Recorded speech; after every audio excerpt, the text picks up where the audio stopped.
Ya, selamat malam teman-teman. Malam ini kita akan bahas mengenai berat badan ideal. Mau naik atau mau turun. Susah naik ada orang, susah turun juga ada. Itu susah naik sama susah turun dikawinkan aja anaknya ideal. Ya, sebelum mulai saya akan putar dulu ya sebuah video promo tapi memang ada hubungannya dengan berat badan ideal.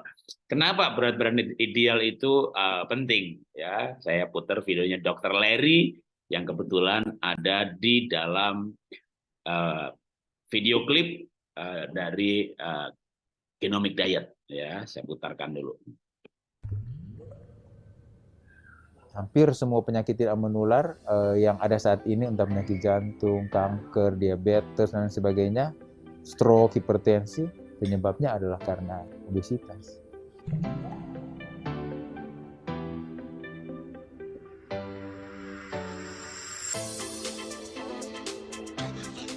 Oke, diet itu artinya adalah pengaturan pola makan. Jadi dengan mengonsumsi zat gizi baik makronutrien dan mikronutrien yang berguna untuk kesehatan tubuh kita.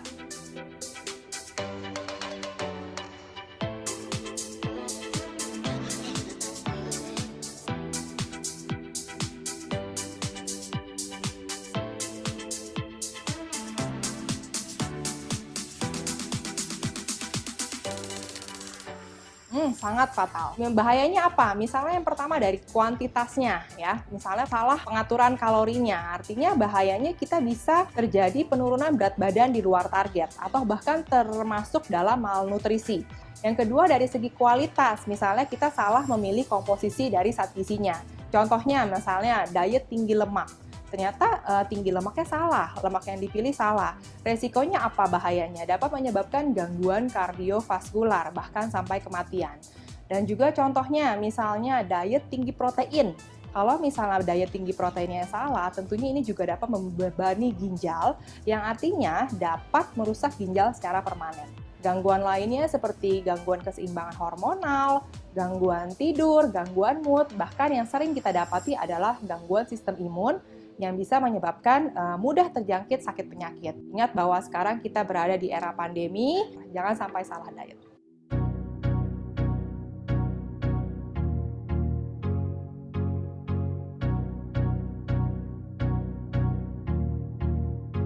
Ya, diet genomik itu adalah diet berdasarkan genetik atau variasi genotype seseorang. Jadi memang dasarnya dari keilmuan ini adalah dari ilmu nutrigenetik dan juga nutrigenomik. Nutrigenetik adalah suatu ilmu yang mempelajari bagaimana suatu variasi genetik seseorang mempengaruhi metabolisme zat gizi, dan sebaliknya nutrigenomik yaitu bagaimana suatu zat gizi juga mempengaruhi variasi genetik seseorang. Artinya diet genomik itu menjadi the best diet dan menjadi diet yang paling tepat berdasarkan genetik Anda. Keunggulan satu-satunya dan sangat menonjol adalah spesifik. Sementara kalau diet yang lain bisa saja tidak cocok untuk semua orang. Target dari diet genomik ini sebenarnya bukan hanya dari segi diagnostik atau dari segi kuratif, bahkan target ini sebagai preventif. Artinya kita bisa mencegah penyakit-penyakit yang memang beresiko yang sudah terdeteksi dari pemeriksaan genetik Anda. Dan penurunan berat badan itu bisa kita sebut sebagai bonus yang pasti dia dapat ya.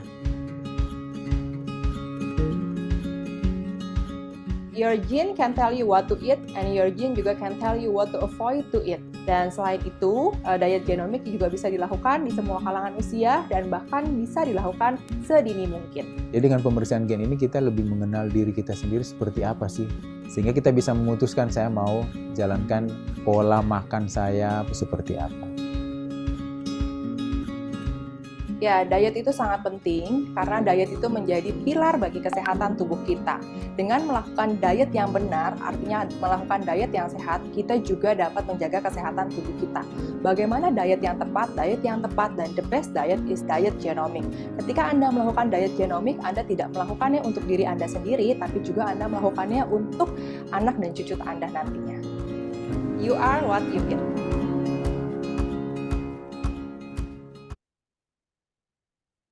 Ya, saya masih berbagi sedikit ya sambil nunggu teman yang hadir, tapi kita langsung isi dengan beberapa penjelasan sebelum saya serahkan ke Dr. Genti ya. Nah, tadi kita melihat videonya mengenai genomic diet. Pak, kalau saya tertarik gimana? Ya, Anda boleh hubungin saya, atau kalau Anda punya teman yang dikenal yang memang eh, bisa melayani mengenai tes DNA untuk genomic diet, ya Anda boleh langsung ya, atau ke saya pun nggak masalah di 0812-9919-283 ya. Data-data saya mengenai DNA ada yang di nomor ini. Genomic diet itu meliputin apa saja gitu ya, meliputin profil untuk health ya, misalnya ini juga termasuk sekaligus contoh hasil labnya itu nanti 50 halaman, tapi salah satunya seperti ini ya, misalnya bagaimana profil metilasi kita, atau kalau saya misalnya yang merah ini laktos intoleran, yang kuning berarti sedang, misalnya metabolisme lemaknya itu sedang ya. Kalau misalnya metabolisme lemaknya itu hijau berarti berisiko rendah terhadap kelainan lemak ya, tadi bagus ya. Tapi kalau misalnya apalagi pas misalnya nanti metabolismenya lemaknya tuh merah, wah berarti benar-benar harus sangat selektif di dalam memilih lemak-lemak yang sehat. Demikian juga misalnya mana yang hijau ini misalnya metabolisme karbohidratnya, maka kalau mau turun berat badan yang dikurangi karbonya. Kalau yang hijau lemaknya, itu juga akan bisa mempengaruhi mana yang kita kurangi porsinya untuk naik atau turun berat badan. Ada juga dalam genomic diet itu termasuk diantaranya ya adalah mengenai vitamin. Jadi misalnya vitamin D, lalu vitamin D ini merah gitu. Nah ini kalau minum suplemen vitamin D ya harus 5.000 IU. Kalau hijau vitamin D-nya ya 1.000 IU cukup. Banyak dokter kan kayak bersilang pendapat ya, wah mana ngefek 1.000 IU ya nggak ngaruh harus 5.000 gitu ya. Tunggu dulu, ada orang yang 1.000 cukup, ada yang nggak cukup, tergantung profil DNA-nya, sensitivitas terhadap vitamin. Berjemurnya jam berapa? Ya tergantung juga apakah dia punya masalah terhadap misalnya sinar matahari. Itu bisa kelihatan dari analisa DNA yang skin area itu nanti 77 halaman. Ya, hasilnya apa sedang, merah, hijau untuk setiap jenisnya. Ada orang yang saya udah olahraga loh, berat badan nggak turun-turun. Nah, nanti dari hasil DNA ini ketahuan puncak waktu olahraga. Kamu salah, kamu pagi ya nggak kurus-kurus, coba pindah ke sore. Atau dari jenis olahraganya, kamu ini jangan olahraga berat, kamu cukup lari atau jalan kaki, renang cocok. Kamu badminton serangan jantung malah mati. Jadi olahraga apa yang cocok, waktu apa yang cocok, ketahuan dari hasil genomic diet ini karena termeliputi area sport. Itu nanti akan 29 halaman. Jadi genomic diet itu sekarang sudah nggak 143 ya, ini belum saya edit, sekarang sudah masuk ke 145 area DNA. Dari ribuan yang dites mengerucut pada 145. Laporannya dalam bahasa Indonesia, kebanyakan tes DNA dalam bahasa Inggris, Anda dapat laporan pusing juga ya. Tapi ini pun akan dibacakan oleh dokternya, satu kali pembacaan oleh dokter biomolekuler DNA, dan kalau ada add-on genomic diet, maka ditambah lagi dapat meal plan dan konsultasi 2 kali dengan dokter gizi, seperti dokter Mulyadaya atau dokter Larry tadi, ya itu juga dalam konsorsium para dokter yang terlibat di dalam tes DNA genomic diet. Ya. Semuanya dilakukan secara online, meliputi areal ini. Ya, itu sedikit mengenai genomic diet yang bisa terkait juga mengenai soal naik berat badan, mau naik atau mau turun, tapi naik atau turunnya secara aman. Ya, banyak orang mau turun ya, tapi bonusnya ginjal. Turun cepat ya, nggak lama lagi meledak di rumah sakit kena malnutrisi ya. Oke, itu sedikit dari saya, dan sekarang kita siap untuk mendengarkan pelajaran dari Dr. Genti ya. Saya sudah jadikan co-host, saya spotlight dulu dan sapa, lalu setelah itu saya serahkan ya. Halo. Dokter. Malam Pak Jarot dan semua teman-teman. Suara saya bisa terdengar baik? Jelas sekali. Ini dokter spesial nih. Kenapa spesial? Dokter ngajari nge-gym. Setuju. Oke, silakan langsung dokter. Oke, ini bisa file saya bisa cukup bisa Bisa, udah jelas. di sini. Oke. Oke, saya turunin dulu ya.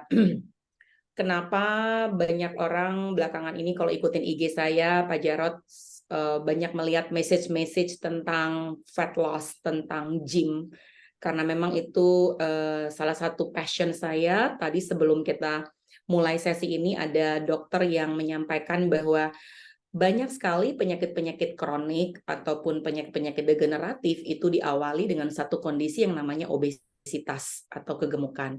Nah, kita tahu bahwa kalau kita bisa memiliki solusi untuk kondisi ini, sebenarnya kita sudah banyak memberikan risiko yang rendah terhadap penyakit-penyakit yang tadi disebutkan, ya, salah satunya diabetes, jantung, stroke, bahkan kanker. Itu sebabnya di klinik tempat saya praktek, saya by default Tuhan banyak memberikan kesempatan pada saya untuk melayani banyak pasien kanker, tetapi yang saya lihat bahwa obesitas ini menjadi salah satu pintu utama dari hal-hal yang akhirnya membuat kita terkena penyakit. So, mari kita sedikit belajar tentang obesitas itu sendiri, dan kita belajar bagaimana kita bisa memahami dan juga melakukan tanggung jawab kita sehingga tubuh kita bisa sehat, ya, terbebas dari obesitas ataupun kegemukan, dan juga tidak kelebihan lemak-lemak yang tidak harus sepantasnya ada dalam tubuh kita. Oke, siap belajar? Kemudian saya senang kalau boleh ada dalam ruangan chat. Kita bisa ngobrol di sini, boleh kasih komen, boleh-boleh aja. Oke, kita langsung mulai ya. Oke, ada satu quote mengatakan bahwa it is health that is the real wealth and not pieces of gold and silver. Jadi sebenarnya kekayaan yang murni itu adalah kesehatan kita. Jadi sebentar ya, maaf.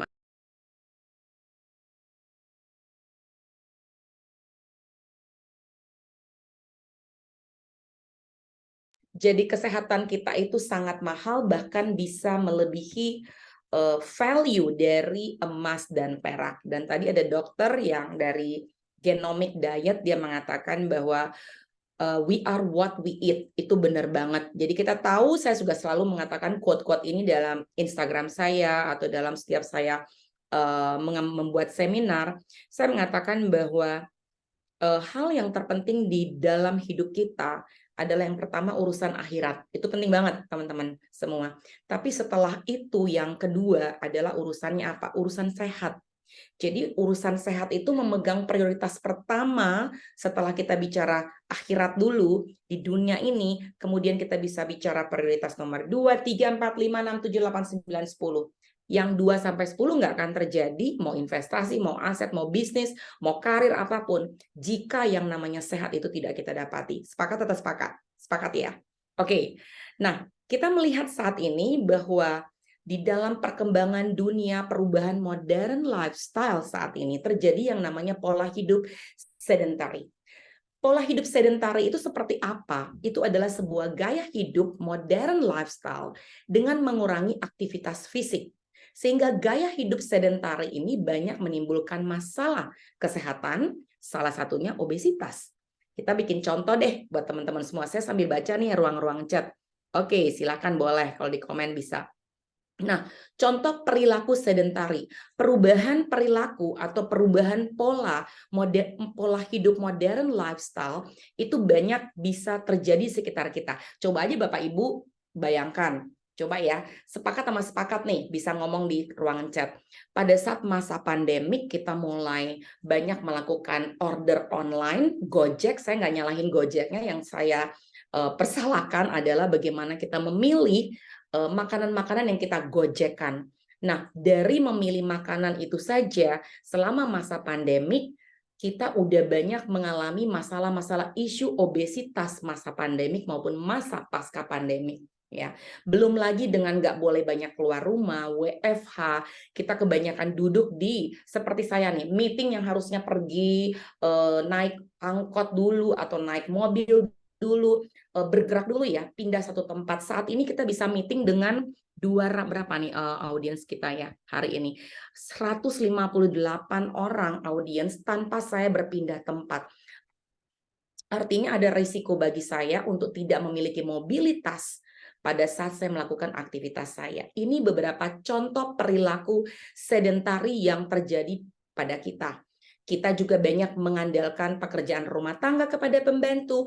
Kita banyak sekali, contoh nih, kita order makanan-makanan nih yang fast food. Sudah yang namanya drive-thru. Dulu fast food aja udah nggak bagus, tambah lagi kita order fast food, nggak turun dari mobil, kita hanya ada di dalam mobil, dan kita punya makanan dari jendela, bahkan kita makan di mobil tersebut, sampai di kantor kita nggak turun lewat tangga, kita naik lift. Itu gila banget ya teman-teman. Nah, ini adalah lifestyle yang mau tidak mau semua dari kita mengadopsi perubahan pola perilaku ini yang kita kenal sebagai sedentary lifestyle. Nah, apa akibatnya pada saat kita melakukan itu? Nggak usah lama, hanya 1 tahun, 2 tahun yang terjadi obesitas, kegemukan, karena kita nggak moving, kita nggak bergerak teman-teman. So, obesitas menjadi salah satu masalah atau epidemi secara global saat ini. Seluruh penduduk dunia mengalami isu obesitas ini. Dan kita tahu obesitas memberikan risiko-risiko yang sangat besar kepada banyak penyakit-penyakit yang nanti kita akan bahas sedikit. Ya, kita akan touch sedikit tentang obesitas. Itu bicara tentang dunia loh. Bagaimana dengan Indonesia? Indonesia dilanda juga nggak dengan isu obesitas? Yes. Southeast Asia atau Asia Tenggara, lihat nih teman-teman. Dari Kamboja, Indonesia, Laos, berapa banyak persentase dari populasi orang Indonesia yang ada di dalam kondisi obesitas atau kegemukan. Banyak banget, kalau 250 juta, berarti kalau 10%-nya aja 25 juta, 20% itu hampir 50 juta. Dan memang update terbaru sekitar 45 bahkan 50 juta orang Indonesia ada dalam kondisi ini. Bayangkan nggak bagaimana begitu besar risiko kita terhadap penyakit-penyakit kronik yang mengintai kita hanya dari isu obesitas ini. Oke, ada yang bisa cek? Oke, belum ya? Terusin aja. Sampai di sini oke? Bisa ngikutin semuanya teman-teman semua? Bisa ya? Oke. Kemudian, nah, obesitas ini tidak mengenal usia, tidak mengenal gender. Jadi dari banyak tahu nggak, zaman dulu waktu masih saya masih punya anak ya, anak saya usianya 27 tahun, 26 tahun, di masa waktu saya masih punya anak kecil, banyak ibu-ibu ngomong gini, ih anak kamu kok kurus banget sih? Kalau kurus tuh kayak kurang gizi. Anak yang sehat itu selalu digambarkan atau didescribe sebagai anak yang cabi, anak yang gendut. Benar atau benar? Coba masuk ke ruang chat. Silakan chat. Kita bisa menarik nih. Benar nggak? Benar nggak ya? Jadi anak-anak itu kalau gendut dibilang sehat. Padahal kita tahu loh, yang namanya anak kecil tidak perlu harus gendut. Tidak perlu harus gemuk. Yang penting dia sehat. Bahkan kalau dia sudah gemuk, itu malah dicurigai. Ada apa di balik kegemukan dari anak-anak tersebut. Dan biasanya kegemukan dari anak-anak, maaf ya saya sedikit tegur ibu-ibu, biasanya karena kemalasan dan membuat ibu-ibu supaya bisa lepas sedikit dari tanggung jawabnya, membuat banyak instant food kepada anak-anaknya dengan memberikan banyak proses food, dengan nuggets, dengan ayam yang diproses, animal protein yang diproses, sehingga anak-anaknya sangat banyak diberikan full of proses food, baik dari karbohidratnya maupun dari sisi proteinnya. Akhirnya anaknya jadi besar. Saya baru dapat satu klien ya, pasien di klinik saya sedang diterapi, kemudian dia mengatakan, dokter bisa nggak bantu anak saya, usianya 11 tahun, beratnya hampir 70 kilo. Saya sampai bingung, ya saya bilang, apa yang bisa dibantu? Yang bisa dibantu untuk anak-anak seperti ini sebenarnya bukan anaknya, tetapi orang tuanya yang harus diedukasi. Karena anak ini masih tinggal dengan orang tuanya, benar apa benar? Kalau orang tuanya diedukasi dengan benar, pastinya dia akan memberikan makanan yang tepat, bukan hanya kepada anaknya, tapi juga kepada seluruh keluarganya. Oke, nah jika hari ini kita ada dalam kategori orang tua yang mungkin belum bertobat, tanda kutip, mari kita bertobatlah dan marilah kita belajar untuk bisa membenahi diri kita, membuat keluarga kita lebih sehat, dimulai dari diri kita sendiri. dan kita bisa terhindar dari obesitas isu ini, sehingga kita bisa menjadi manusia-manusia yang lebih sehat. Tentunya kalau kita lebih sehat, apa? Hidup kita lebih efektif, hidup kita lebih efisien, dan kita sudah bisa mengurangi berapa persen risiko terhadap penyakit-penyakit degeneratif yang ada. Oke, ditahan dulu ya, nggak apa-apa pertanyaan-pertanyaannya. Oke, yang lainnya, kita tahu bahwa teman-teman, bahwa menurut WHO obesitas itu sendiri adalah ya akumulasi lemak yang berlebihan di dalam tubuh. Diakibatkan obesitas itu bisa disebabkan karena gaya hidup yang keliru, kemudian juga genetikanya. Makanya tadi ada tes genetik ya. Ada genetik seseorang yang memang tends to membuat pembakaran lemaknya itu berkurang dibandingkan ada beberapa orang lain. Secara ekspresi genetikanya dia memiliki kemudahan untuk membakar lemak. Jadi memang dibenarkan bahwa obesitas ini adalah 30% itu play big role dengan genetikanya. Ada dari sosial budayanya, dari psikologiknya, orang stres kadang-kadang nih malah larinya ke makan, itu bisa banyak banget. Atau juga penyakit-penyakit tertentu yang akhirnya membuat klien atau pasien atau orang tersebut akhirnya menjadi obes ya. Tapi yang paling banyak itu gaya hidup, teman-teman. Atau obesitas ini sendiri sangat juga berkaitan erat dengan ketidakseimbangan asupan makanan yang kita masuki ke dalam badan kita, dan juga energi yang dikeluarkan dari tubuh melalui aktivitas kita nggak balance. Oke, sampai di sini bisa? Tidak balance-nya gimana? Ini yang di atas, yang balance itu yang di atas gambarnya. Dia makannya energi intake-nya segini, dia mengeluarkannya juga cukup banyak, berolahraga, bergerak, ya, asupan makannya juga yang sehat-sehat. Ini bagus, ini nggak akan terjadi obesitas atau kegemukan. Tetapi yang terjadi jika asupan makannya tuh, lihat tuh, ada kue cake, ada fries, ada banyak makanan santan, makanan-makanan yang high fat. Kemudian yang terjadi dia tidak banyak bergerak, sehingga intake energi yang dimasukkan ke dalam tubuh dia nggak balance dengan yang keluar. Ini sih nggak usah memerlukan seorang dokter untuk mendiagnosa ini. Bener nggak, teman-teman?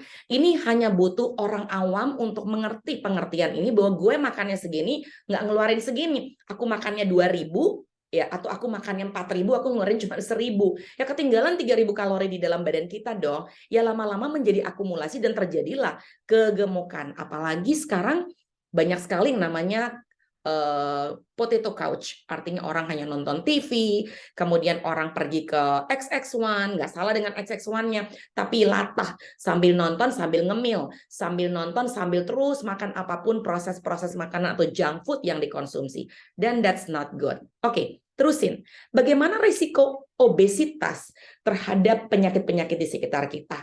Dia memberikan risiko kepada penyakit-penyakit yang namanya penyakit metabolik. Apa itu penyakit metabolik? Teman-teman tahu nggak? Yang namanya penyakit metabolik, pernah nggak kita ngobrol-ngobrol sama teman-teman nih di usia 40-50 tahun, kita punya obrolan yang sederhana, terus ngomongnya gini, aduh, gue kayaknya gemuk banget nih, kenapa ya? Iya nih, metabolisme gue udah jelek.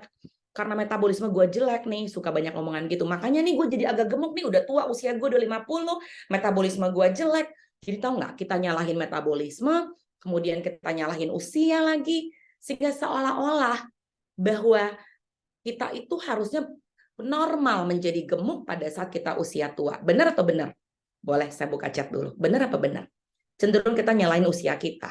Karena kita merasa semakin usia kita tua, metabolisme kita semakin menurun. Setuju? Oke, oh ini lagi masih chatting yang lain. Oke, nah saya mau bercerita satu hal ini. Penelitian mengatakan metabolisme tubuh manusia di usia 5 tahun itu paling tinggi metabolismenya. Tetapi metabolisme itu tends to normal seperti ini sampai di usia 60 tahun. Ada penurunan sedikit metabolisme di usia 60 tahun, tetapi itu juga penurunannya slow. Lalu bagaimana, apa yang membuat saat ini kita merasa kok metabolisme saya melambat banget dengan bertambah usia saya?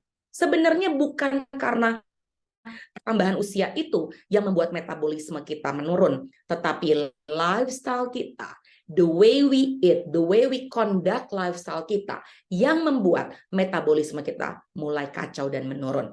Nah, metabolisme dalam tubuh kita ini mempengaruhi semua proses tubuh kita. Nah, bagaimana kalau orang mengatakan, aku nih punya masalah dengan metabolic syndrome? Metabolic syndrome ini bisa didiagnosa sederhana, Bapak Ibu. Jika ada 5 kondisi, dari 5 kondisi yang di dalam slide saya sebelah kiri, dari 5 ini hanya 3 aja. Hanya 3 aja. Coba dilihat-lihat. Kalian punya 3 dari 5. Kalian sudah bisa dikatakan memiliki apa? Sindroma metabolik. Oke? So, bisa dicek nggak? Lingkar pinggang untuk pria di atas 90 cm nggak? Wanita di atas 80?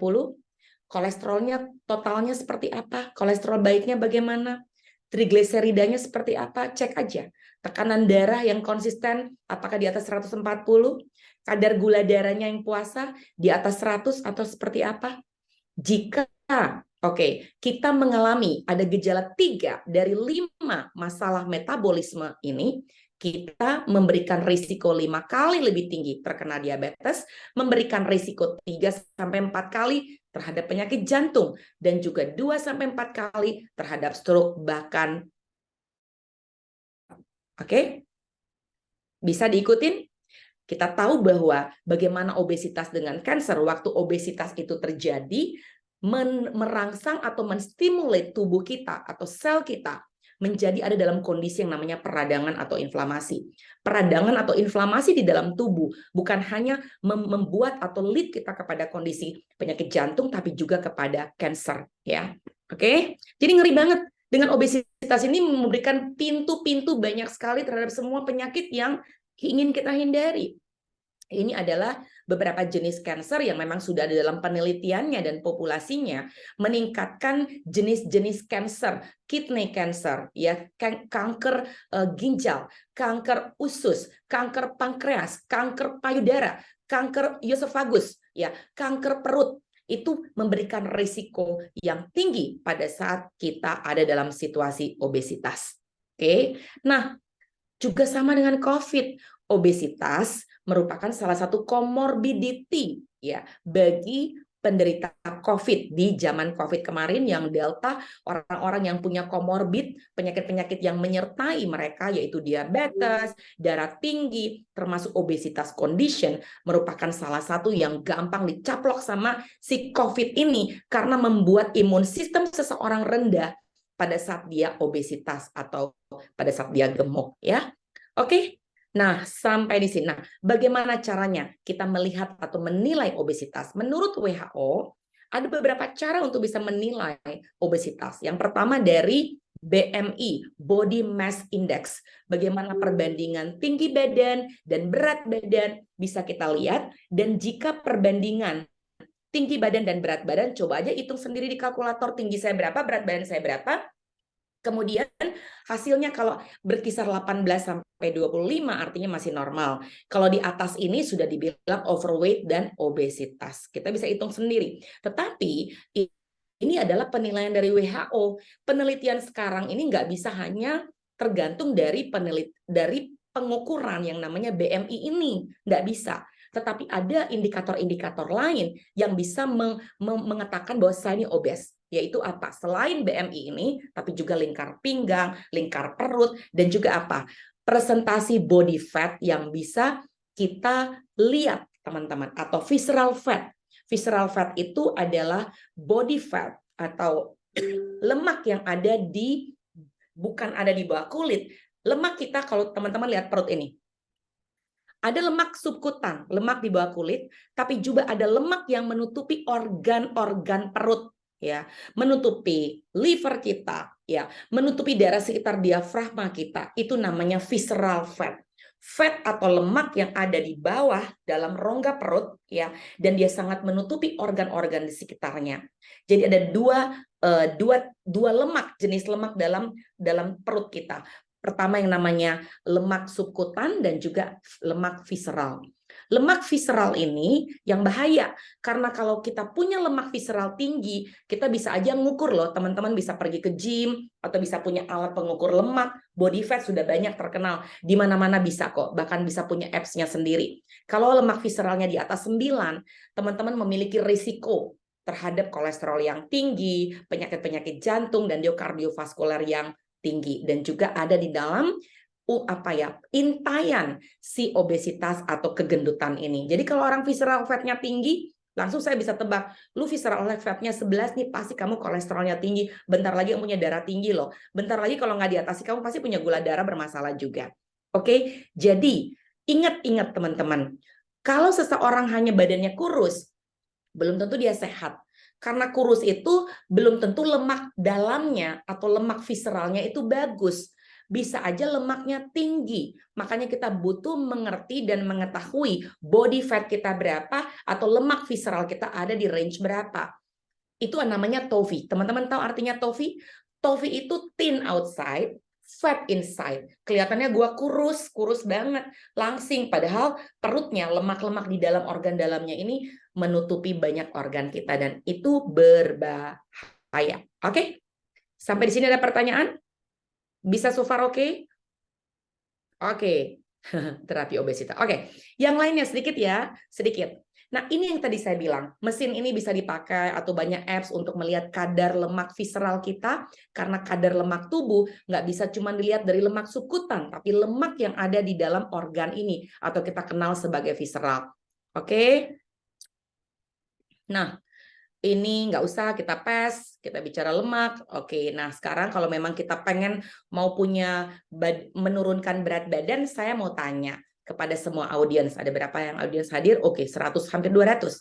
Pertanyaannya, kalau saya mau menurunkan berat badan, yang benar itu apa? Nurunin berat badan atau nurunin lemaknya? Kalau kita nurunin berat badan aja, berdiri aja di atas timbangan. Misalnya saya 70 kg, besoknya saya diare, saya mencret-mencret, saya harus pergi ke kamar mandi berulang kali, kehilangan kadar air, kira-kira berat badan saya turun atau enggak? Kalau berat badan saya turun karena mencret, bisa dibilang saya keren nggak, berhasil nggak pola penurunan berat badan saya? Gagal. Oke, jadi yang namanya penurunan berat badan yang benar adalah menurunkan fatnya dan meningkatkan massa ototnya, bukan kilogram berat badannya yang kita fokuskan. Paham ya?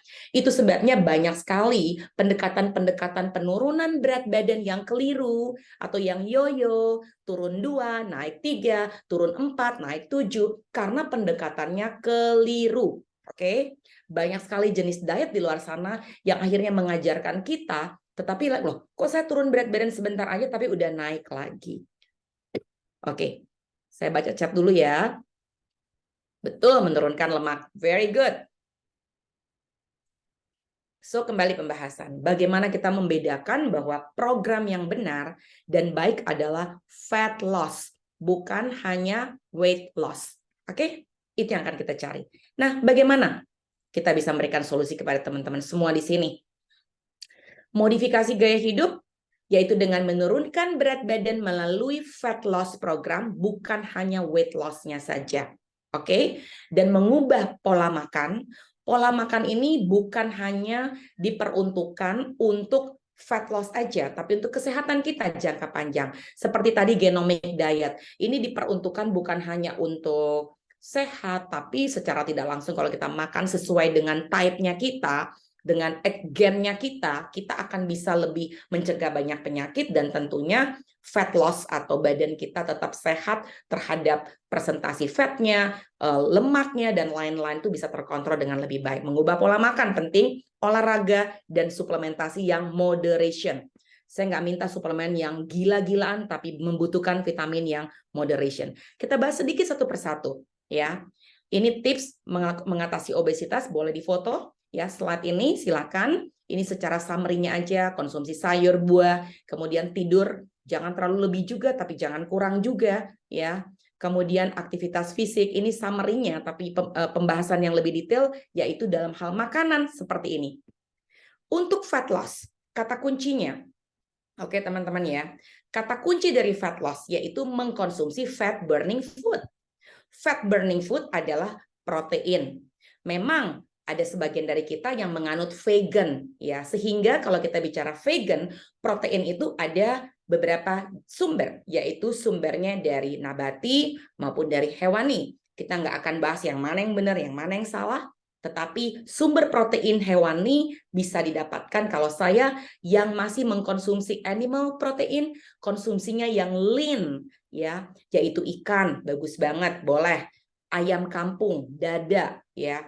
Saya sebisa mungkin saya pribadi tidak menyarankan daging merah, tetapi hanya ayam, kemudian ikan, kemudian yang dari nabatinya dari beans, kacang hijau, kacang merah, lentil, tahu, tempe, jamur, itu semua adalah fat burning food atau dari protein. Dan kita perlu menghindari kata kunci dari fat loss. Ini kita udah mulai masuk dari tipsnya ya. Jadi kalau nanya gimana menurunkan berat badan, gimana menurunkan fatnya, ini nomor 1. Hindari makanan-makanan yang fat storing. Dia sifatnya menyimpan lemak, karbo. Masih boleh makan nasi nggak? Masih boleh makan nasi? Masih boleh. Tapi nasinya yang complex carb, bukan yang simple carb. Simple carb ini adalah nasi putih, ya, itu simple carb, pasta, noodles, kentang, ya, kemudian roti, itu semua simple carb. Sementara kompleks karbo, nasi merah, nasi hitam, nasi coklat, yang ini kan katanya somai ada ikan, ini protein. No, somai is not protein. Proteinnya hanya secuplit. Di dalam somai itu yang paling banyak tepungnya. Di dalam pempek kan itu ikan, itu protein. Enggak, itu hidden carb. Karbo yang tersembunyi, yang terselubung dengan banyak sekali tepungnya.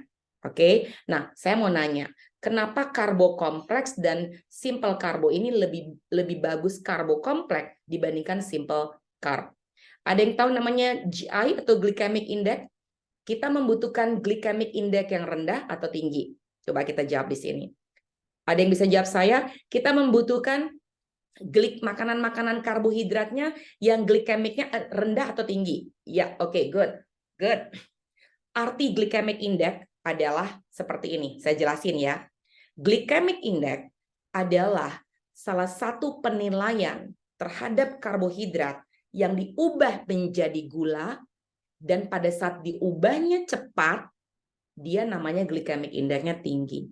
Pada saat diubah menjadi gulanya lambat, dia namanya glycemic index-nya rendah. Apa yang membedakan perubahannya bisa cepat, perubahannya bisa rendah? Karena banyak serat. Salah satu penyebab kita bisa bilang, oh GI glycemic index-nya rendah karena seratnya tinggi. Oke? Sehingga butuh waktu yang lama dikonversi menjadi gula ya dari si karbohidrat tersebut. Makanya nasi merah itu bagus karena seratnya tinggi dan GI-nya rendah. Makanya nasi hitam itu bagus karena seratnya tinggi, vitaminnya bagus, dan GI-nya rendah. Kebayang ya, kira-kira bisa sampai sini paham? Saya senang ngajar yang kayak gini-gini nih, yang dasar-dasar, nggak kecepatan tapi bisa dipahami dengan baik. Oke, yang lainnya di dalam piring kita tuh harus ingat, piring kita itu harus selalu mengerti jumlah protein, karbohidrat, seratnya harus ada. Jadi untuk fat loss, memang kunci fat loss itu selain makan, diperhatikan, oke, boleh dicatat. Kunci fat loss, pertama makannya harus dilihat, makannya itu fokus kepada makanan-makanan yang memang bisa membakar lemak, dan juga tidak menyimpan banyak lemak. Kemudian, apalagi porsi di dalam makanan kita harus diperhatikan. Yang ketiga, puasa harus juga dilakukan dengan intermittent fasting, ya teman-teman. Yang lain juga olahraga, nanti kita bahas latihan beban, bukan hanya jalan atau kardio yang diperlukan untuk fat loss, tapi butuh yang namanya strength training atau latihan beban. Nah, bagaimana dengan tadi kalau kita bicara carb, ini bicara protein. Ini jangan daging merah ya, ini harusnya diedit tadi, hanya ayam, ikan, kalau memang masih makan protein hewani. Yang nabatinya boleh fokus kepada sini, yang vegan, pastikan kalian juga mengkonsumsi protein-protein yang baik. Nah, jika teman-teman nanti tertarik dengan program fat loss ini, kita nggak bisa punya satu kuliah satu kali terus mengerti konsepnya. Itu sebabnya saya menawarkan 30 hari coaching. Coaching bersama saya, karena saya fat loss certified, sebagai praktisi nutrisi yang membantu kalian semua selama 30 hari dibantu pola makannya. Suplemen itu hanya menunjang, hanya memberikan transisi. Yang paling penting, the way we eat. Karena hampir seumur hidup kita yang bertanggung jawab dengan semua makanan yang masuk ini adalah mulut kita. Dan itu menjadi challenge atau tantangan. Milihnya yang mana, porsinya seberapa, jamnya bagaimana. Jadi jam, jumlah, jenis. Itu 3 hal yang harus kita perhatikan di dalam makanan kita. Jam berapa saya makan? Jenis makanannya apa saja? Porsi jumlahnya bagaimana? Oke, diingat-ingat. Jenis, jam, dan jumlah. Itu penting sekali kalau kita bahas tentang makanan, teman-teman di sini ya. Oke, kemudian kita bahas lagi mengubah pola makan. Yes, that's right. Nah, yang ketiga, jadi ada 3 pilar. Pertama, makannya diubah, kemudian olahraganya. Olahraga ini penting banget yang namanya aktivitas fisik. Kalau saya bicara olahraga, teman-teman tahu berapa jenis olahraga yang kita kenal? Olahraga ada kardio, ada juga yang namanya latihan beban. Oke, kardio contohnya jalan, jogging, swimming, apalagi treadmill, 10.000 langkah, itu semua namanya cardio exercise. Itu untuk menguatkan otot jantung dan general well-being. Bagus, tetap diperlukan. Tetapi jika kita mau menurunkan berat badan dari fat loss, kita harus punya strategi untuk meningkatkan massa otot kita. Salah satu cara untuk meningkatkan massa otot kita, yaitu dengan cara latihan beban. Latihan bebannya apa? Harus ke gym? Tidak harus. Latihan beban bisa dilakukan sederhana dengan menggunakan berat badan kita sendiri di rumah kita. Pertama, latihan beban sederhana. Gerakannya hanya 4 kok. Ada squat, ada lunges, ada push up, ya. Itu semua dengan dumbbell. Latihan sederhana yang bisa dilakukan oleh teman-teman. Nah, mengapa latihan beban penting? Ya, di sini kita lihat. Ini belajar hal sederhana dari segitiga ini. Oke, saya boleh belajar ngajarin sedikit tentang ini. Tulang. Kalau bicara tentang tulang itu harus kuat. Otot harus kencang. Lemak harus rendah. Oke? Pemegang-pemegang saham dalam tubuh kita itu banyak. Ada otot, ada tulang, ada lemak, ada organ, ada air. Tapi dari 5 pemegang saham ini, ada 2 yang harus teman-teman perhatikan. Yaitu ototnya harus apa? Harus kencang, ototnya harus tinggi, lemaknya harus rendah. Oke, setuju ya? Otot kita harus tinggi, lemak kita harus rendah. Mengapa otot butuh ada? Mengapa otot butuh tinggi? Mengapa otot diperlukan bagi kita? Pada saat saya ngomong otot, saya ngomongnya otot rangka ya. Saya nggak bicara otot organ ya. Saya bicara otot tubuh kita yang membungkus tulang kita. Otot itu membungkus tulang dan ototnya ini otot rangka kita. Oke teman-teman, jadi kalau kita bicara otot rangka itu mulai dari tulang kaki, pantat, ke sini sampai ke bahu. Bayangkan kalau kita nggak punya ototnya, dari tulang deh. Kalau tulangnya kuat, dari otot deh salah-salah. Kalau ototnya kuat, kencang, oke, ototnya kencang, kira-kira tulangnya bisa kuat nggak? Bisa. Mengapa? Ini bayangkan aja, ini otot saya, dia membungkusi tulangnya. Jadi pada saat saya punya cukup otot, tulang saya bisa lebih mobile, bisa mobilitasnya lebih baik. Pada saat tulang saya baik dan kuat, saya bisa bergerak dengan lebih baik. Kira-kira bisa terjadi pembakaran yang lebih bagus nggak dalam tubuh? Kira-kira metabolisme kita bisa semakin baik nggak? Yes, setuju ya. Sebaliknya, jika otot kita tidak kencang, ototnya hilang, sarkopenia, jarang dibantu untuk berkembang.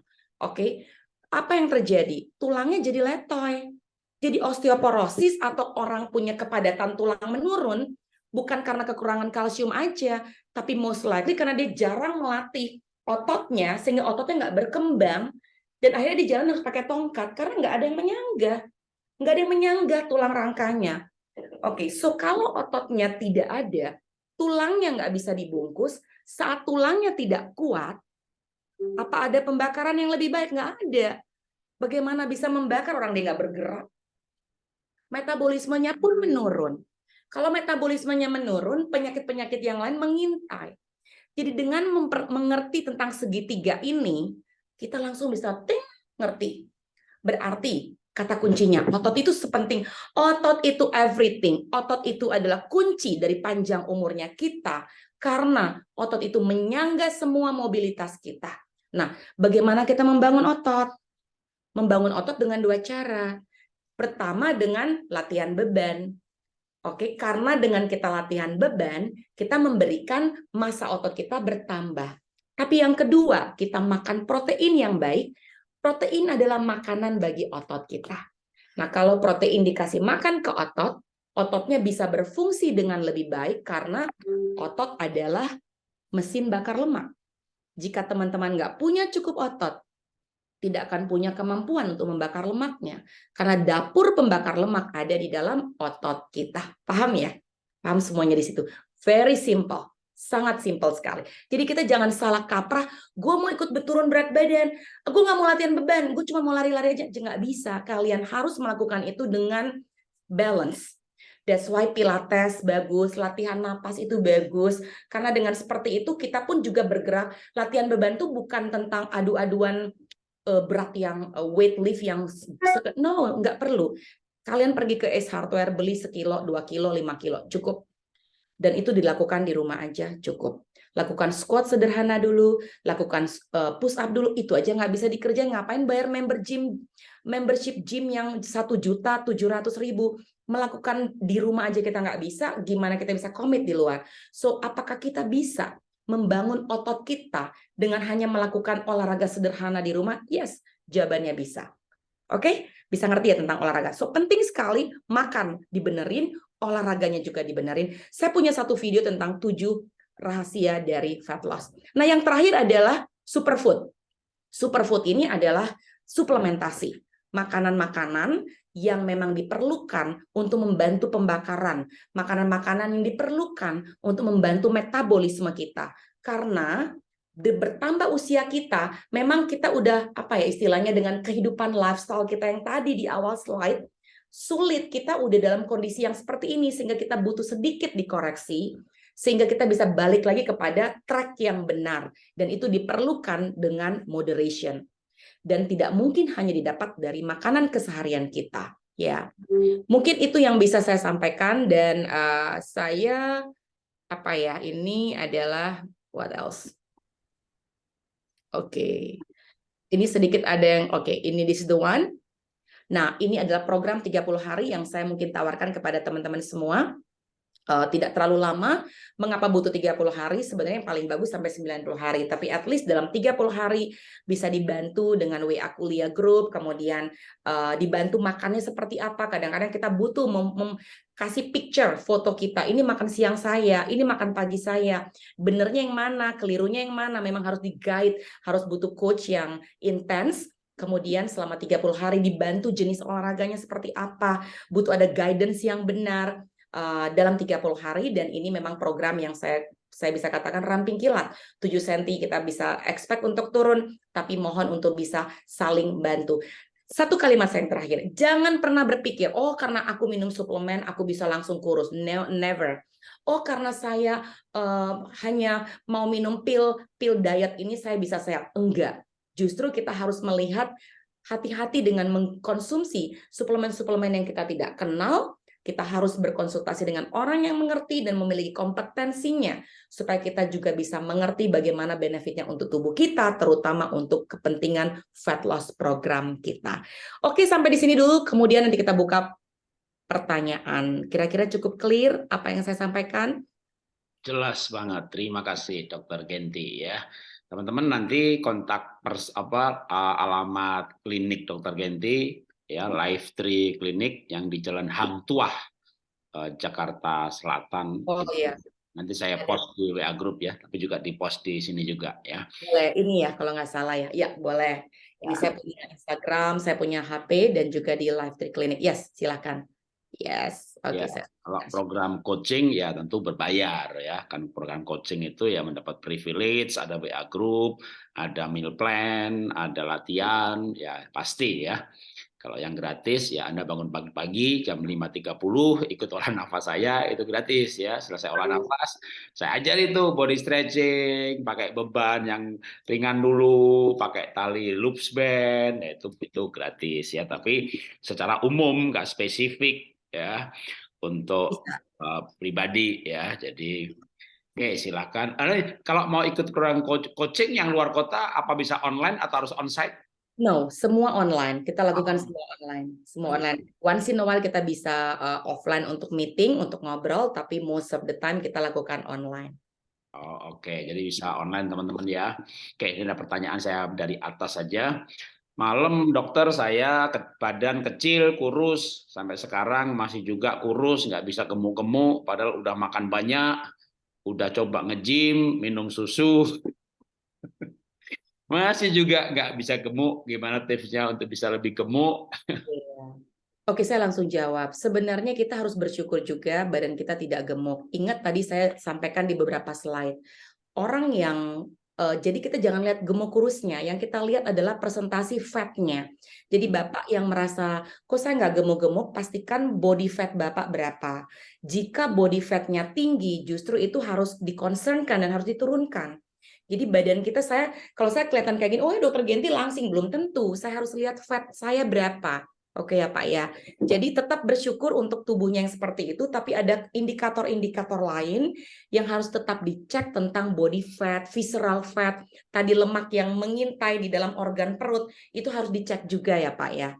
Mudah-mudahan membantu sebelum kita nanti ngomong nih. Kalau memang itu semua sudah bagus indikatornya, caranya gimana saya naikin berat badan? Sudah gym, oke. Misalnya sudah gym. Di gym itu ngapain? Di gymnya treadmill doang, atau di gymnya juga ada latihan beban. Tolong dibalancekan waktu kita pergi ke gym, apakah saya hanya treadmill atau saya juga ada latihan beban. Itu satu. Kemudian yang kedua, porsi makanan saya itu apa? Proteinnya sudah cukup baik nggak? Sudah cukup banyak nggak? Karena jumlah protein bagi setiap tubuh kita berbeda-beda jumlah proteinnya.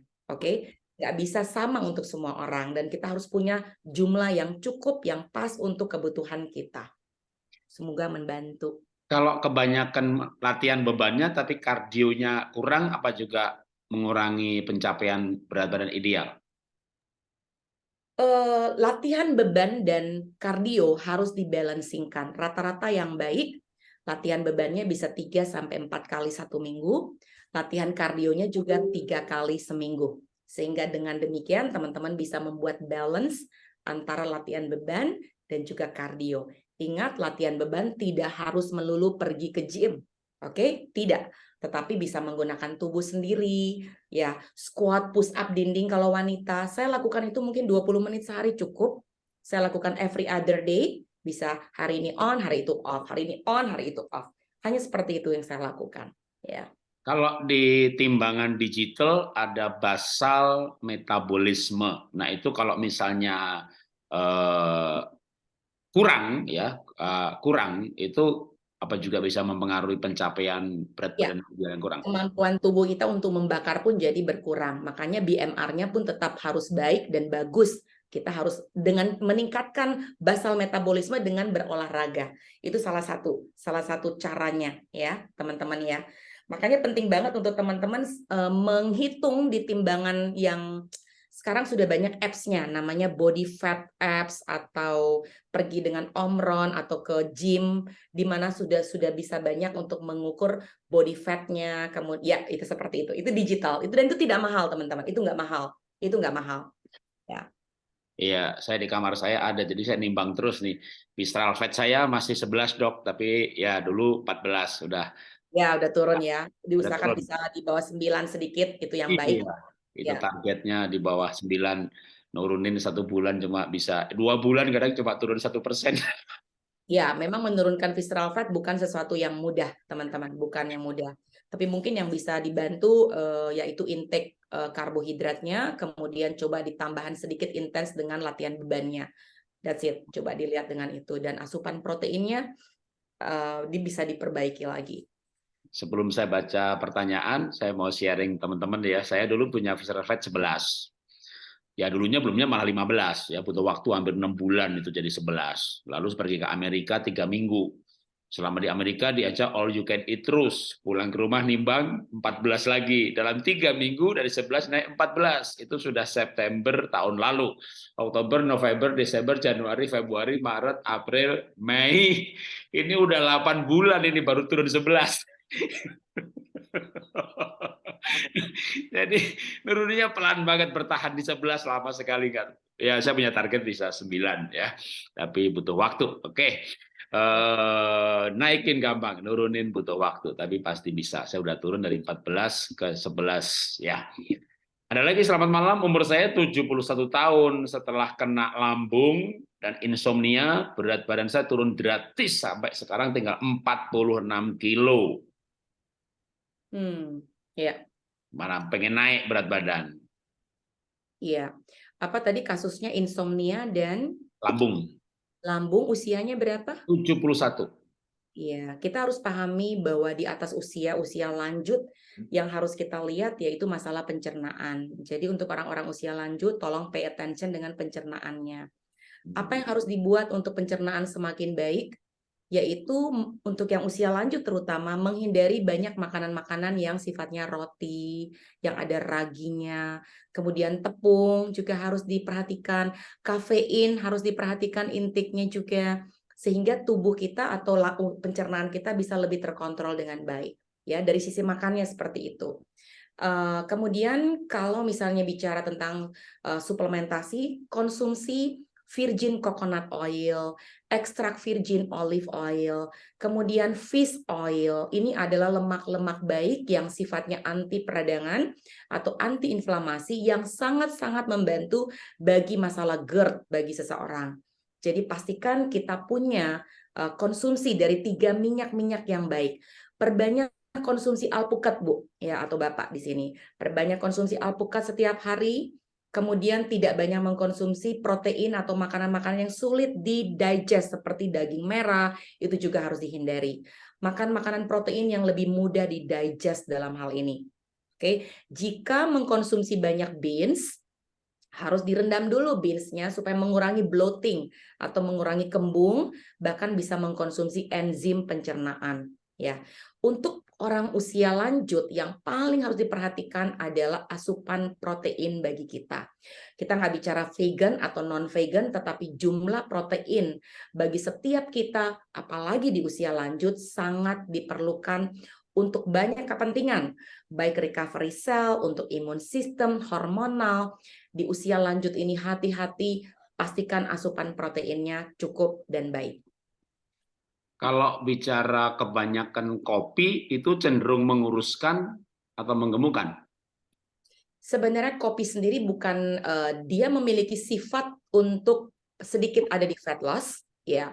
Tetapi jika kebanyakan kopi akan juga bermasalah kepada lambung karena kafeinnya. Dan yang kedua, jika terlalu banyak kopi, apalagi bukan black coffee, misalnya dia campur dengan 3-in-1 coffee, itu nggak bagus 3-in-1 coffee, karena itu udah kopi instan hitungannya. Kopi yang masih diokekan adalah black coffee dan juga tidak terlalu banyak. Jika terlalu banyak juga nggak terlalu bagus kafein untuk tubuh kita in general, ya. Jadi kalau mau dibilang dia lebih bagus untuk fat loss, yes. Yeah, you can do that untuk fat loss. Tapi untuk gain weight sebenarnya menurut saya enggak di situ. Ya. Kalau mau naik berat badan, jadi jangan minum kopi, malah ya kurangin kopinya. Yes. Oke, wah, saya kayaknya mesti ngurangin kopi, nah masih mau naikin otot soalnya. Ya, teman ada yang nanya nih ya, apakah ada alat untuk nih apa visceral fat? Ya ini ya, ini termasuk ya timbangan digital ya. Timbangan digital ini ada bisa BMI-nya, visceral fat, total protein, massa otot, ya.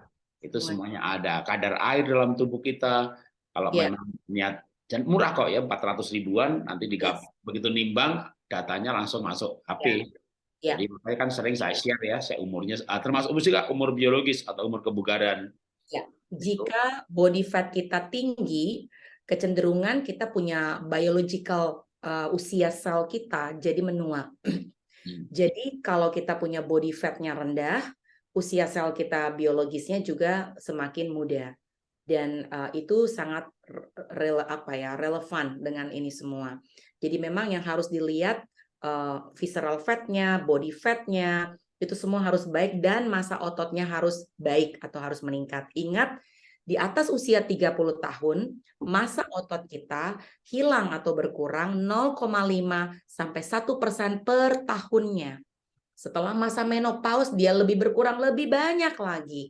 Oke, dan pada saat sudah semakin usia, pria pun lebih turun lagi massa ototnya. Jadi untuk mengejar apakah kita membangun massa otot di usia 60 terlambat nggak? Enggak. Berapapun usia kita, waktu kita menyadari kita harus melakukan yang tepat strateginya untuk meningkatkan massa ototnya. Oke.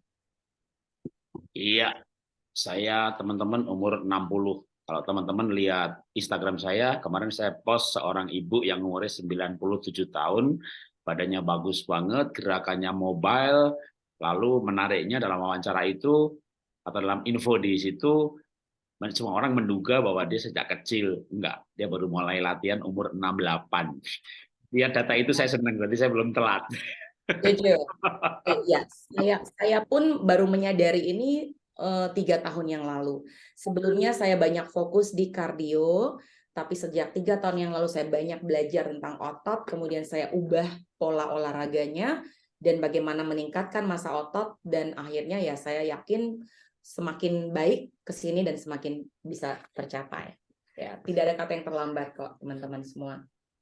Ya, ini pertanyaan-pertanyaan soal menaikkan berat badan udah terjawab ya. Jadi saya lewatin.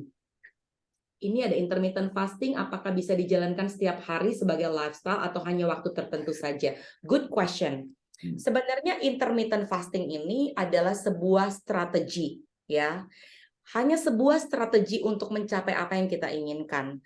Biasanya intermittent fasting itu dipakai saat ini untuk fat loss, tetapi juga banyak disarankan untuk penyakit-penyakit kronis lainnya seperti diabetes, juga cancer. Itu disarankan untuk mengikuti pola makan intermittent fasting. Nah, bagaimana cara melakukan intermittent fastingnya? Saran saya tidak setiap hari dengan kurun waktu yang terlalu panjang, bisa dimulai dari 12 jam, 14 jam, bahkan 16 jam, dan juga bisa dibuat mungkin 4-5 hari dalam 1 minggu. Kemudian yang 2 harinya dalam 1 minggu ke 12 jam saja sudah sangat baik. Jadi kalau kita makan terakhir jam 7 malam, kita makan pertama lagi jam 7 pagi, masih oke. Kemudian kalau kita sudah terbiasa, boleh dong makan terakhirnya jam 7 malam, makan pertamanya keesokan harinya jam 9 pagi. That's good. Oke, terima kasih. Sekarang bagaimana cara mengatur makanan untuk mah yang akut dan olahraganya apa juga perlu apabila ada sakit punggung dan sakit kaki. Sehingga kalau mau olahraga untuk otot, apa yang aman jika ada masalah? Iya, Ya. banyak orang yang mengatakan, aduh lutut saya lagi nggak enak, atau badan saya lagi terkilir, saya nggak bisa olahraga. Justru menurut coach saya, Ade Rai, dia mengatakan justru karena lagi seperti itu, justru badannya harus tetap aktif. Nggak boleh didiamkan, nggak boleh dibuat manja. Minimal, ada gerakan-gerakan yang sangat minimal yang harus kita kerjakan. Jangan sampai benar-benar nol gerakannya, nggak bisa. Tetap harus dibuat sedikit latih ya, walaupun misalnya lututnya lagi nggak enak, tetap ada gerakan-gerakan yang lain yang bisa dibuat. Misalnya nih, tetap masih bisa berdiri sedikit, nunduk dengan bangku, atau tetap tangannya masih bisa dimainkan seperti ini dengan dumbbell. Tetap harus melakukan mobilitas, jangan sampai tidak sama sekali. Iya, jadi makanya juga saya bikin WA group untuk yang sakit lutut ya.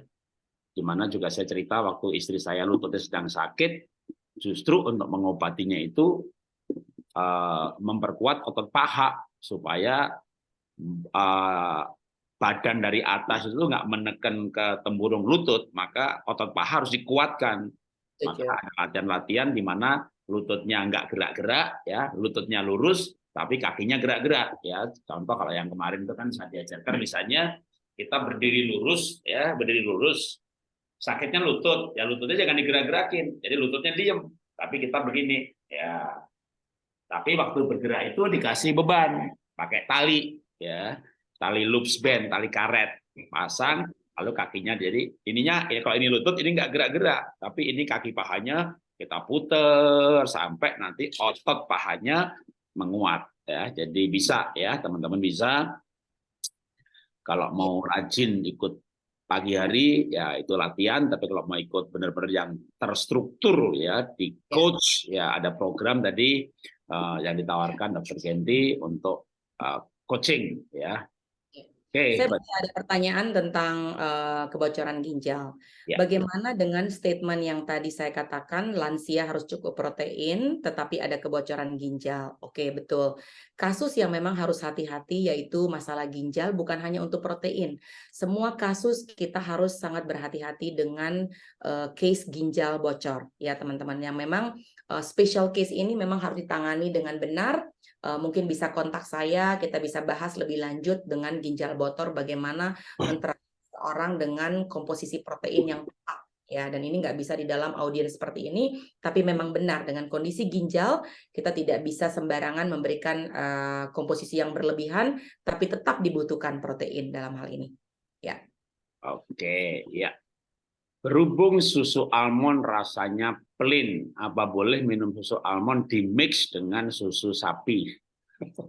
Oke, saya adalah dokter yang tidak terlalu menyarankan dairy, artinya semua yang namanya animal milk saya tidak menyarankan karena ada kaseinnya dan juga men-trigger inflamasi di dalam tubuh, itu yang saya believe dalam pengertian saya dalam ilmu nutrisi. Jadi saran saya mungkin almondnya kalau dia plain, mungkin kalau memang ingin ada rasa ditambahkan dengan stevia atau mungkin madu hutan atau urai, ya, madu alami.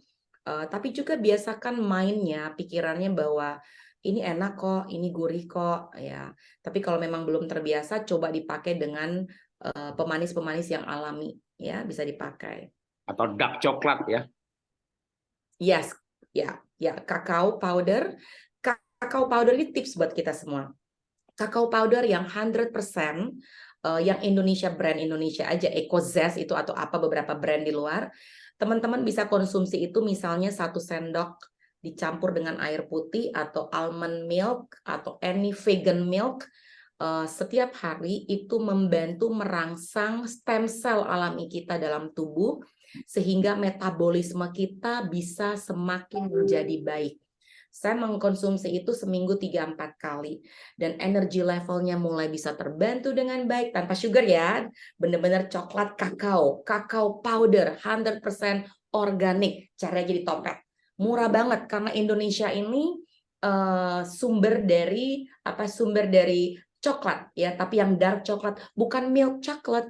Bukan coklat milk tuh ya. Beda ya. Oke. Punya asam urat boleh. Punya asam urat minum susu almond sangat oke. Asam urat itu sebenarnya mengatasinya tidak sulit. Mengatasi asam urat itu coba dilihat-lihat. Saya ini makan karbonya banyak banget nggak? Karbo dan gula ini merupakan salah satu sumber dari kejadian asam urat di dalam tubuh kita semua. Nah, apakah susu almond boleh? Ya, sebenarnya it's okay aja.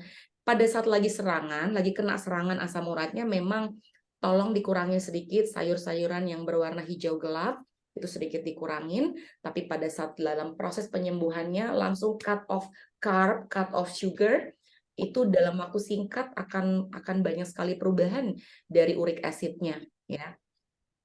Iya. Oke. Oke, ada pertanyaan yang direct, saya baca. Waktu tidur sebaiknya 8 jam per hari untuk mendapatkan kualitas tidur. Sebaiknya jam 10 malam sudah tidur, bangun jam 5 atau 6. Pertanyaannya bagaimana dengan orang yang pekerjaannya pola tidurnya sudah berubah, apa lembur atau shift 2 shift? Ya, itu kita mengenal tubuh kita itu kan sebenarnya Tuhan menciptakan matahari dan juga tidak ada matahari kan per 12 jam. Jadi kita kenal namanya circadian rhythm atau ritme sirkadian, di mana tubuh kita itu langsung melihat sesuatu itu pada saat ada matahari mulai awake. Tapi memang didesain untuk lebih kalem, lebih tenang, itu istirahat pada saat malam. Karena pada saat kita malam tidur, terutama di jam 10 sampai jam 5 pagi, ada banyak hal yang terjadi di jam-jam itu. Yang pertama, tubuh mengalami yang namanya detoksifikasi, ya, dari jam 10 malam sampai jam 5 pagi.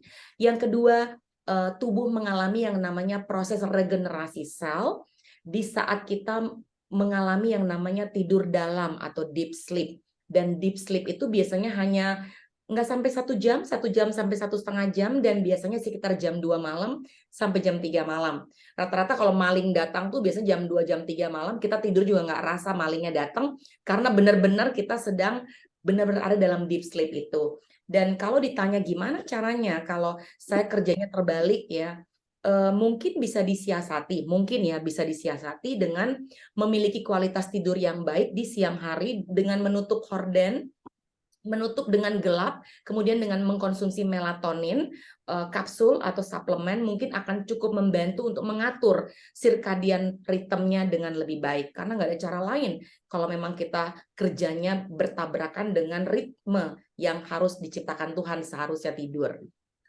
Oke. Kalau ada HNP, apa bisa bisa mempercepat kesembuhan dengan mengurangi berat badan? Sangat, Iya, sangat, sangat bisa.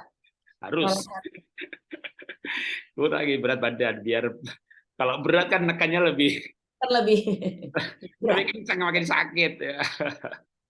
Setuju. Ya, oke, Oke. asam urat, ada lagi oke, ini kalau Bone broth, yes, that's right. Bone broth itu yang dicari itu selain protein, kolagennya. Kolagen itu tempat tisu atau jaringan penyambung tulang dan itu penting sekali dan itu ada di dalam bone broth. Jadi kalau bikin bone broth ya teman-teman ya, itu kikilnya, lemaknya dibuang, ayam pun kulitnya dibuang ya. Kalau enggak nak, jadi bone broth itu bukan sop tulang yang dijual di pinggir jalan, jeroan dicemplungin semuanya. Itu mah itu bukan bone broth, itu sop tulang gitu ya. Bone broth itu tulang saja tanpa lemak, tanpa kulit ayamnya dan juga hanya tulang ayam, bukan tulang kambing, bukan tulang yang lain-lain. Ya, ditambah dengan rempah-rempah direbus selama 12 jam dengan suhu 85. Jadi beda antara bone broth dengan sop tulang. Kalau sop tulang itu sop kambing, sop iga, jeroan dicemplungin, itu mah Anda cari gara-gara untuk menaikkan kolesterol ya. Jadi bone broth itu bukan sop tulang ya. Jadi perlu dibedakan ya. Iya. Apakah HNP bisa diatasi dengan IF? Ya mungkin IF-nya yang untuk mengurangi berat badannya ya. Setuju. Dan kalau terjadi pengurangan berat badan, tentunya HNP-nya juga bisa lebih membaik. Tapi dari segi inflamasi, intermittent fasting juga akan membantu mengurangi inflamasi di dalam tubuh. Dan HNP ini adalah salah satu kejadian di mana terjadi inflamasi juga. Jadi itu sangat berkaitan kok satu dengan yang lain kok. Oke, ini ada pertanyaan soal olah nafas. Apa latihan otot bisa dengan olah nafas? Ya bukan, ya ototnya dilatih, body stretching. Kalau habis olah nafas pagi hari, makanya kan kita sambung body stretching. Di mana body stretching ada yang pakai loop bands, ada yang pakai beban, tapi ada juga yang tanpa beban. Tapi karena gerakan pelan-pelan, semuanya gerakan pelan, tangan kita pegel sekali, jadi itu nggak usah pakai alat apa-apa. Ya itu yang kita bisa sampai berkeringat luar biasa, karena ketika semua gerakannya pelan-pelan, ototnya dilatih kencang sekali, ya itu latihan otot. Olah nafas memang bisa berkeringat, tapi tidak melatih otot. Ya, memang olah nafas itu juga bisa membakar energi. Karena kita tergantung teknik bernafasnya gimana, kita bisa denyut jantung bisa naik, bisa turun, orang bisa berkeringat, keringatnya bau sekali karena detox, tapi olah nafas tidak menggantikan olahraga. Jadi harus ada olah nafas, olah hati, olah pikir, olah rasa, olahraga, olah nafas tidak menggantikan olahraga. Ya. Minum susu sapi sebaiknya pagi, tadi dijelaskan tidak minum susu ya, kecuali susu almond, susu kacang-kacangan ya. Untuk kekuatan tulang, apakah minum susu bisa membantu? Tapi sekali lagi susunya jangan susu sapi ya. Susu Iya. almond, susu kedelai, susu polong-polongan, susu kacang-kacangan. Yes. Saya tidak setuju dengan 4 sehat 5 sempurna, di mana 5-nya itu susu sapi, susu binatang ya, ganti. Kalau dia hanya makan telur dan sayur kukus dan akhirnya kurus, tapi kulit jadi keriput dan wajah terlihat tua, bagaimana mengatasi? Diet hanya makan telur dan sayur kukus. Sayang sekali ya hanya makan telur dan sayur kukus karena alasan makan telur kan mungkin proteinnya, tetapi kasihan karena sumber protein bukan hanya melulu dari telur gitu lah Bu. Ya, Ikan, ya. tahu, tempe, Ya. banyak variasinya dan hanya dengan sayur kukus lagi ya. Sedih ini sebenarnya. Ya jangan. Jadi kenapa keriput? Karena tidak cukup asupan nutrisinya. Karena kalau kita melakukannya dengan lebih baik, wajah kita harusnya bisa makin fresh dan segar, Bu. Ya. Ya, jadi salah diet ini ya. Sayur pun harus ada sayur yang mentah, ya, lalapan, salad, itu enzim. Kalau dikukus enzimnya udah rusak. Enzim itu yang membuat kulitnya kenceng. Jadi Anda salah diet ya kalau hanya yang kukus. Anda harus tambahkan lagi salad, lalapan, ya, buah-buah yang kemerampu, ya. Kalau hanya makan telur dan kukus, sayur kukus ya sudah, kulitnya rusak, kering, ya, keriput. Oke, pertanyaan apa lagi? Sebentar saya cari ke atas. Yang belum, yang lain nanti pertanyaan yang bisa asam urat sudah, probiotik sudah sering dibahas, ya. timbangan. Timbangan itu sebenarnya coba cari di Google, ada price range-nya yang di bawah 100.000 juga banyak. Tapi mungkin jangan jelek-jelek amat juga ya. Mungkin kalau saya bilang antara 200 sampai 400.000 deh.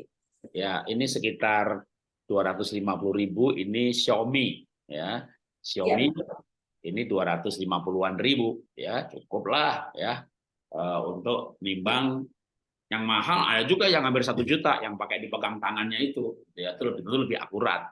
Tapi kan kita butuh yang penting kita ada indikator dari hari ke hari, orang yang sama, timbangan yang sama, alat yang sama dibandingkan dari hari ke hari. Seandainya tidak akurat 100%, 80% juga udah bagus, paling enggak kita tahu visceral fat kita dari 14 jadi 13. Tapi orang yang sama dengan alat yang sama. Bahkan saya sarankan pada jam yang sama. Misalnya kita nimbang selalu pagi hari setelah BAB sebelum makan.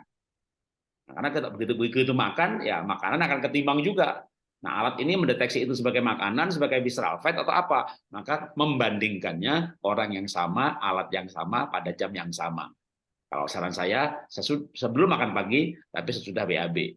Nah, nanti ada begini, misalnya Anda ke gym, ke tempat yang lain, ditimbang, visceral fat-nya 10, di rumah 11, nah bisa beda. Tapi kalau orang yang sama, alat yang sama, waktu yang sama, dibandingkan dari hari ke hari. Jadi kita tahu, ya kalau saran saya sih untuk kesehatan ya, 250.000, oke lah ya. Jadi kita, karena itu untuk kesehatan ya. Kalau saya sih misalnya baju gitu ya murah nggak apa-apa lah gitu ya, pakaian gitu ya, atau mobil ya nggak usah mahal-mahal banget lah. Tapi untuk produksi air atau yang dibutuhkan untuk kesehatan ya. Masih ada pertanyaan lagi ya. Kemampuan tubuh untuk menyerap protein, saya sudah minum susu beans, almond, kacang, tapi timbangannya tidak signifikan. Pertanyaan saya, sumber proteinnya kan banyak. Sepertinya di sini hanya minum susu beans, almond, kacang. Coba ditambahin lagi, bervariasi jumlah protein. Jadi protein itu yang menentukan jenis protein dan juga kualitas dari proteinnya. Misalnya kita bilang ayam ya. Ayam itu protein itu contoh ayam dada, ayam paha. Ayam dada itu kualitas proteinnya jauh lebih baik daripada ayam paha. Ya, jadi kita harus lihat untuk Bapak di sini timbangan proteinnya naik secara nggak signifikan. Mungkin ditambah kombinasi dengan jenis-jenis protein yang lain sehingga lebih bervariasi, ya Pak ya. Dan kemudian dilihat lagi dari jumlah protein dan ototnya. Karena protein itu adalah makanan bagi otot Bapak. Jadi yang harus dilihat di timbangan yaitu massa ototnya. Dan memang massa otot itu nggak usah sedih karena juga tidak secepat apa yang kita harapkan. Nggak cepat-cepat tiba-tiba saya udah olahraga, saya udah makan protein terus ototnya bisa naik dalam waktu 1-2 hari. Nggak juga, butuh waktu untuk bisa meningkatkan massa otot. Yang penting kita sudah masuk ke track yang benar. Ada beberapa kunci dari fat loss secret, yaitu protein intake-nya diperhatikan, karbohidrat kompleks yang berseratnya harus diperhatikan, kemudian puasa intermittent fasting harus diperhatikan, istirahat yang cukup harus diperhatikan, memanage stres harus diperhatikan, konsumsi gula harus dibatasi dengan sangat. Kalau kita bisa punya secret dari fat loss ini, kita checklistnya satu-satu. Yang terakhir yaitu latihan beban dalam olahraga. Jadi ada 7 top secret. Nanti saya akan kasih video saya, bisa dibagikan ke teman-teman atau bisa lewat Instagram saya. Ada video namanya 7 top secret fat loss. Oke teman-teman, itu saya barusan post ya di chat alamat dan kontak person dari Dr. Genti. Sebelum kita akhiri karena kita waktu ya, nanti akan ada pesan-pesan penutup dari Dr. Genti. Ini saya mau tadi sambil zoom aja, saya langsung berdiri di atas timbangan ya, lalu saya tunjukkan ya, ini baru berapa detik ini ya, saya nimbang ya. Terus saya langsung muncul di app saya, langsung saya WA. Nah ini dia hasil saya hari ini ya. Muscle, otot normal, BMI normal, body fat normal, protein good ya, lalu bone mass normal, body age 35. Wah ini saya tambah tua 2 tahun nih ya. Kemarin bulan lalu 33, pengen 30 malah naik. Nah, ini kenapa? Karena visceral fat saya 11. Nah, jadi ini saya monitor terus, tapi paling tidak tuh hijau, hijau, hijau, hijau, hijau, hijau. Semua indikator hijau, ya. Ya, 30, usia 60 tapi tertulis 35, ya baguslah. Tapi pernah 33, saya pengen turun lagi, berjuang menurunkan visceral fat. Tapi tadi emang semuanya harus, ototnya saya masih good, tapi itu sebenarnya kalau dibuka lagi itu bisa diklik, itu muncul good-nya di mana? Itu bukan good, normal ya. Jadi kurang, normal, lalu good. Nah, itu normal, tapi normalnya itu saya di batas dikit lagi kurang. Oke, ya harusnya yang optimal ya. Jadi normal, Ya, normal yang tinggi, optimal, normal. makanya saya harus menaikkan massa otot. Itulah kenapa teman-teman saya juga sekarang mulai kalau pagi hari habis jalan nafas, body stretching, mulai latihan otot. Ya, oke, itu dari saya. Pesan terakhir, Dokter Genti, silakan untuk pesan-pesan buat kita. Oke, aduh pesannya, obesitas ini sesuatu kondisi yang sangat mengintai kita. Jadi memang kita sangat harus concern dengan kondisi ini. Dan juga bicara tentang obesitas, tidak hanya bisa melihat timbangan berat badan, tapi kita harus melihat seperti tadi Pak Jarod, ada komposisi-komposisi yang lain yang harus kita perhatikan. Nah, mungkin saya tutup dengan kalimat bahwa kesehatan itu, hidup kita ada di tangan Tuhan. Tetapi most likely yang bicaranya tentang kesehatan, Tuhan memberikan kehendak bebas kita untuk kita bertanggung jawab dengan tubuh kita. So kitalah yang harus wise dan bijak mengatur kesehatan kita. Mungkin itu. Oke, terima kasih Dokter Genti ya, teman-teman. Dari saya ya, kan kita tiap pagi ada olah nafas dan body stretching, di mana dalam body stretching itu ada latihan otot. Teman-teman jangan takut, Pak, saya lansia. Lah, lihat saya aja pelatihnya. Kalau ada pelatihnya umur 20-30 ya. Ini kan yang latih juga lansia. Yang latih juga udah umur 60 tahun. Jadi pasti gerakan yang aman, kan saya sendiri aman juga ya. Nah, tapi banyak juga kan ibu-ibu yang saya pagi nggak bisa ngurus anak-anak, semuanya kan ada rekamannya. Tapi tidak setiap pagi direkam ya. Nanti YouTube saya penuh dengan file yang sama. Jadi lihat di WA group itu ada rekaman body stretching ya. Saya tunjukkan aja biar gampang. Misalnya, tuh ikut WA group juga jarang baca ya. Lihat di YouTube aja ya. Anda masuk ke YouTube, saya tunjukkan ya. Jadi kita misalnya masuk ke YouTube ya, dari awal aja biar gampang ya, biar kelihatan. Masuk ke YouTube, lalu pilih ya, masuk Google, lalu masuk YouTube ya. Di YouTube ini ada latihan body stretching ya, maka diketik aja setelah YouTube ini, masuk di YouTube, ketik body stretching. Saya pakai istilahnya body stretching ya, Jarod. Nah, bagi pemula simak dari modul 13. Ada 13 A, B, C, D. 13 itu yang ngajar Pak Luardi, itu certified yoga. Dan memang yang diajarkan itu sebenarnya gerakan-gerakan yoga sebagai gerakan dasar untuk gerakan selanjutnya. Simak modul 13, ada A, B, C, D. Nah, kalau sudah masuk modul 14, itu saya ngajarkan ya. Mulai body stretching-nya dikombinasi, diberikan nama senam MBSR karena ada masuk unsur penghayatan, menghayati gerakannya. Gerakannya pelan-pelan ya.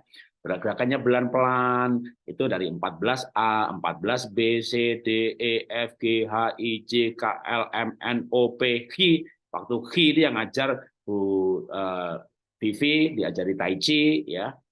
Q, P, Q, R, S, T, ya. P, body stretching sambil duduk, ya. Body stretching untuk lutut, ya, dan seterusnya. Jadi itu masuk serial modul 14 ya. Nih waktu nunjukin lututnya sakit ya, lututnya jangan digerakin. Lututnya dikasih tari ya, terus ditarik. Nah, atau juga pakai bola tuh, tekan ya, udah lengkap banget deh mau belajar olah beban kaki kek, lutut kek, sakit lutut, sakit pinggang ya. Yang pinggang nanti kita belum rekaman, tapi di dalamnya sebenarnya ada, tapi tidak khusus untuk pinggang. Jadi kalau tidak bisa ikut pagi masih ada solusi ya, ada rekamannya, tinggal disimak mau jam berapa aja, kan ini pesertanya dari Amerika ya.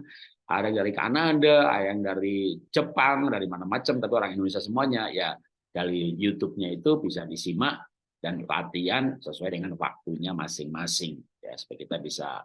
Bagi yang memang mau berkebutuhan secara spesifik, ya menurut saya coach memang perlu, tentu ada biayanya. Ya sama juga kalau ikut olah nafas berbayar, ya nggak cuma pagi, malam harinya dilatih, diajari tiap malam ada pelajaran untuk kelas kanker, untuk kelas kebugaran, untuk kelas parenting, itu ya coach ya tentunya berbayar karena mendapat jatah lebih banyak, termasuk yang hari ini ditawarkan untuk coach program ya fat loss. Jadi bukan hanya menurunkan berat badan saja, minum kopi banyak-banyak, diuretis kayak tubuhnya diperes ya. Udah kalau diperes malah jadi nanti namanya dehidrasi.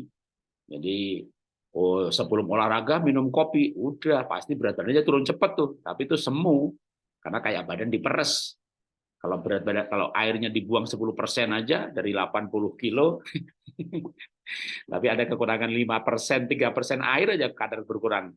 Anda dehidrasi dan dampaknya pusing. Pusing minum obat anti pusing, udah tahu-tahu kolaps.